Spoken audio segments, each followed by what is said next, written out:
narito na nga po ang mga latest ganaps at balita na hindi nyo dapat palampasin. Kaya heto na nga po ang sagot sa madalas na tanong ng mga Marites na...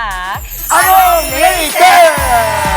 Hey. Alas 5:30 na po, una pong pampagood vibes natin. Silya na! Abay, higaan pa. Yan po ang Silyang Pinoy na gawa ng Department of Science and Technology o DOST, Forest Products Research Development Institute. Eco-friendly po yan at multifunctional school chair at table na yan na pwede ring maging bed frame. Yari ang mga alam mo, yung pagod ko mag-biyernes na eh. Yari ang mga Mahirap pala, silyang no? yan sa kawayan na engineered pa with composite boards at metal tubes na galing pa po ng Pangasinan. Aba. Nakikipag-ugnayan na rin po ang DOST FPRDI sa Department of Education para sa full adoption o paggamit ng Silyang Pinoy sa elementary at secondary Uy! schools. Ayon po sa project leader ng Silyang Pinoy na si Engineer Edward Paul Marasigan, layon po ng proyekto na ito na i-empower ang bamboo industry sa bansa. Bukod din po sa alalay sa mga eskwelahan, target din itong makatulong sa mga evacuee kapag may kalamidad. Ganda! Double purpose kasi siya. Since alam naman natin, most of the evacuation centers sa eskwelahan, di ba, Jen? So, yun, nagiging higaan, multi-purpose na siya. Galing. Pwede Ganda, mag-flex. Mama. 1 minute lang. Yes, go, Mama. Paminsan-minsan lang. Sige po. Batas namin ni Senator Talaga? Sani Angara. Wow.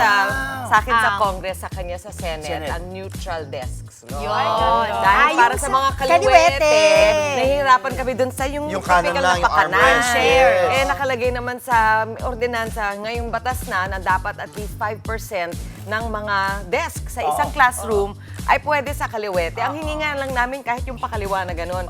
Pero ang ginawa ni Sec Sani na dating Senator, siya yung counterpart ko, yung neutral desk na lang para patas sa lahat. So ayan na, nagsisimula na. Ganda, Mom. Ang nangyari, nandun siya Ang sa galing. I'm so happy Tuntua. kasi si Totoo. Ilio is Ayan, a tuloy na. lefty. Oo. Ay, sorry. Nahang siya doon. I won't leave you hanging. Nakita mo. Sabi ko, Nakita ko. Oo, magalang. Dati nga, mabait ako sa'yo eh. Ginanon ko pa sa mama. Eh kung hindi, pabayaan I ko. won't Hindi, gagawin ako. Alam mo, Nakakasya maganda, dyan. kakaway lang ako sa'yo. Hindi, pero alam nyo, maganda nga to dahil buti mama sa wakas, eto na po siya. Nangyayari na. Oo. Sabi ko nga sa inyo, mga kapatid, ako finally pagod na tayo maging resilient. Resilient na, Resilient.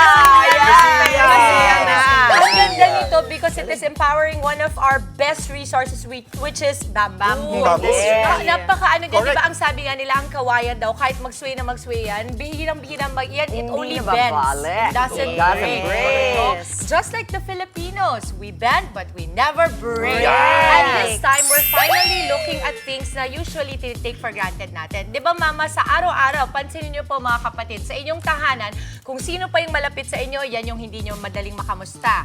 Kung sino pa yung kung ano pa yung mga gamit nyo sa bahay, yun pa yung laging parang hindi napapalitan kasi nga, nasanay na tayo. Yes. But this time, engineer already saw na, okay, maganda tong pwedeng gawin kasi nga, paulit-ulit na din nakikitang ilang bagyo ba tayo sa isang taon. Walang mahigaan yung mga bata, yung ating mga Galing, matatanda. So, ang ganda nito. Exciting ito. Ganda. And coming from a public Oo, school, yes. this is amazing. Oo. Public school ako. Naalala mo yung public school, di ba? Oo. Dati yung ating doon, yung ating mga silya doon, yung mahihitid, di ba? Masakit sa likod. Ako pa, sige. Pero ako naman, I have few points lang here. Ang ganda nito. Very promising, di ba? Pero number one, yung tungkol dun sa gagawin nilang parang silya din ito para sa evacuation. Maganda yun, di ba? May purpose siya, dalawa yung purpose. Pero since ang ating bansa ay laging dinadatnan ng mga bagyo, dapat gumawa tayo ng sarili nating evacuation center. Hindi dapat ang mga eskwelahan ang nagiging evacuation Takbuhan, center because ang eskwelahan po ay para sa pag-aaral ng mga Tama bata. naman din yun. Pangalawang punto ko po dito, ang gagaling. Wala po akong doubt, wala akong duda sa galing ng mga Pinoy pagdating sa imbensyon.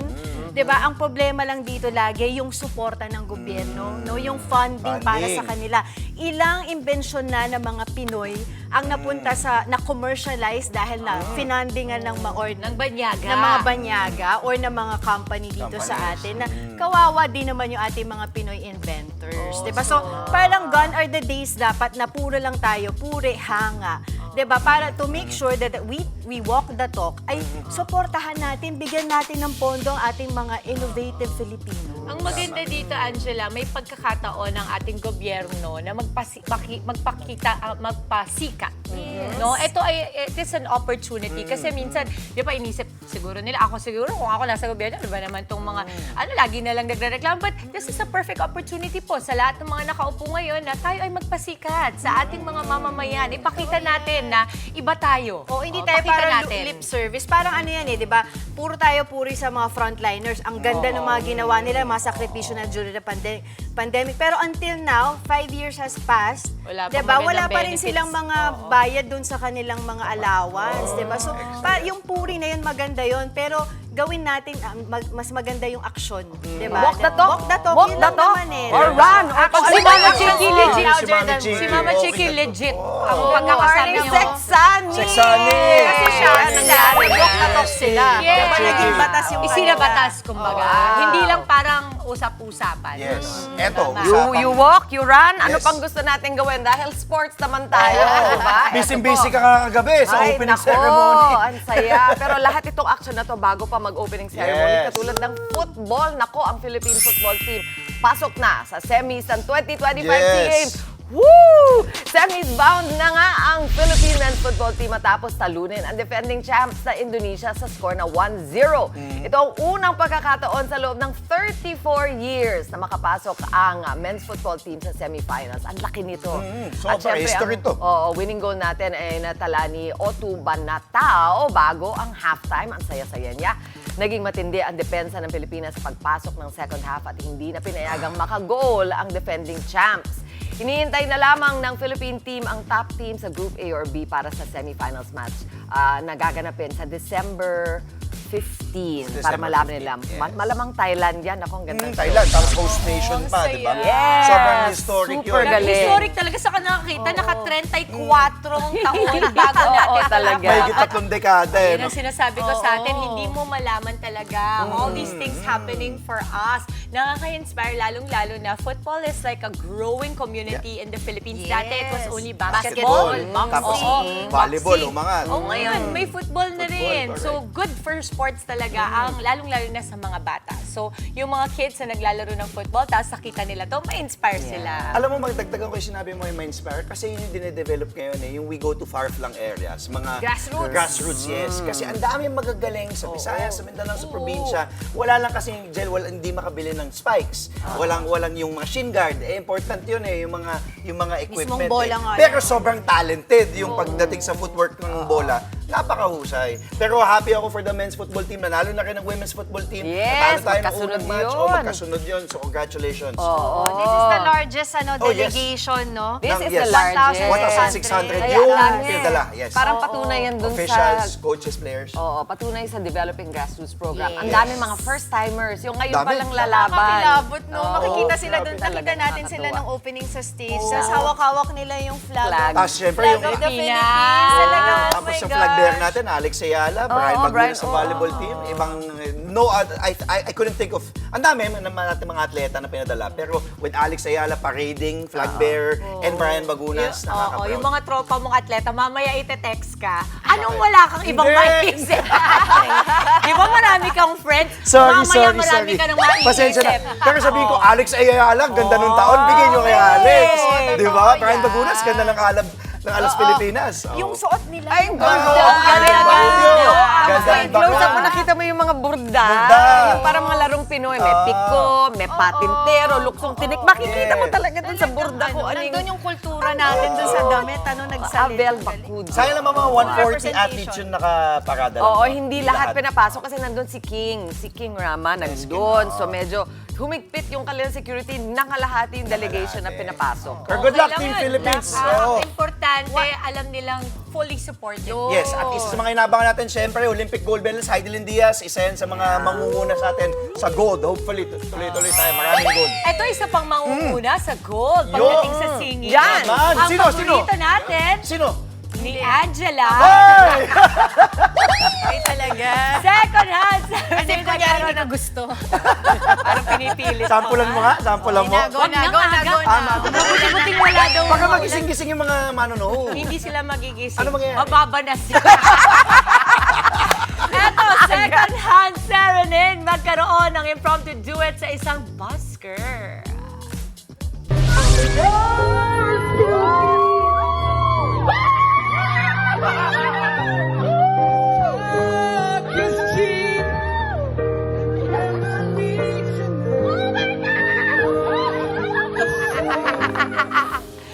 Nagulat na nga lang po talaga ang busker na yan sa Cebu nang bigla na lang siyang akbayan at sabayan ng singer ng kanyang kinakantang Fall For You.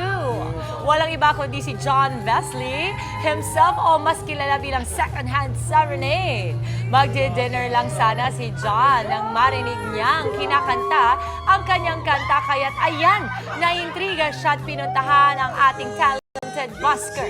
Nasa bansa ngayon si John para sa kanyang 20th anniversary concert tour na Awake. Biggest plot twist of our life. Di ba? Kung hindi ka ba naman mapasigaw ng ganyan. Natuwa tayo lahat nung nagtititig. Galing eh, no? Tapos siya yung kumakanta, tapos dumaan yung mismong artist. Try mo si Adele, tapos dadaan si Adele. Oh, di ba? Di, alam mo ba, ang tawag dito, Pagdaan ni Adele, tapos sasabihin ni Adele, ano ba? Tagalog si Adele. Ba't nagtagalog si Adele? Hello, it's me. Hindi, pero alam mo kasi sa ibang bansa din nauuso yung ganyan. I think lahat ng mga artists siguro pag naririnig nila yung mga kanta nila, kinakanta ng ibang tao, parang there's a sense of pride, Yes, 'di ba? And love na, uy, kanta ko yan na. Naalala ko kasi I also watch yung TLC, I don't know kung naalala niyo. Of course, yes. Ay, alam mo yun? Of course. Go chase. Ay, naku, course. ba't tinanong ko? Sinabi ko na, yes. Anyway, so paalis na kasi siya, tapos bumaba siya sa kotse kasi narinig niya sa isang bar, may banda na kumakanta. Nung kanta nila yung Waterfalls, tumakbo siya from her car to the stage, tapos nakikanta siya talagang tawa yung mga banda. So, Galing. same thing yung Galing. feeling nila. Nalala mo din yung nag-viral na may kumakanta na estudyante po dito, tapos nag-viral kay Sam Smith, tapos ni-repost ni Sam Smith. Ay, repost. Kasi Yan, natuwa yan, siya dun yan. sa batang ganda ng boses. Mama, kanino ka magpa-fangirl pagka ganyan? Yung bigla kang, yung kanta na bigla kang kasabayan. Sino Pwede ka? bang doon na tayo kay Queen Bee? Pwede ba? Yeah, Beyonce. pwede. Oh, naman, di ba? Baka mahimatay ako. Anong kanta, ma? Nako, alam mo kahit alin. Listen. Wow! Kung nandiyan na tayo sa listen, di ba? Yung mapapanganga ka na lang. Konting sample. Listen. Don't listen. Don't listen! Sound of her voice. Ako Coldplay Pwede na, siguro, to or the si left, Bono to ng the U2. left. Ay, Bono ng U2 kasi legendary. diba? With or without. Or Coldplay, Chris Martin. Doon tayo sa local. Oh. AGs. Ay! Oh, sample! Bakit? Okay, wag na. Kasi Ay, song, please! sige na. What? Ang mali! Ano? Ulan? Basang-basa sa ulan. Wala akong Huwag niyong hahamunin si Angela. Talaga? Ginagawa niya akong laruan. Labag pa. Ikaw? Ha? Ako? Ay, AGs ako. Ah. AGs or si Evidences. Oh, evidence. John Dana, yung mga ganun. Oh, yan mga ganyan. Tsaka pwedeng mangyari yon. Okay yung mga ganyan. Tsaka sina Abiel Sol, Arthur Neri. Ang dami na, no? Pero naalala ko, Oh. di ba pag Pasko ganyan sa mga kamag-anak, uy, kanta ka anak, binigyan ka ng ano. Ganun ginagawa Sa sa'yo dati. reunion. Oo. Hindi Bakit ginagawa kayo sa'yo hindi nun, ako no? bigyan ng pera? Yung pala namamas ko. Oo nga, no? Binigyan ka 500. na nga ng chance, bibigyan ko pa ng pera. Abusado naman. Mga kapatid, Dimples Romana po, maging maalam at may pakialam sa mga napapanahong issue at headlines. Mag-follow na po at subscribe na sa social media pages ng News 5.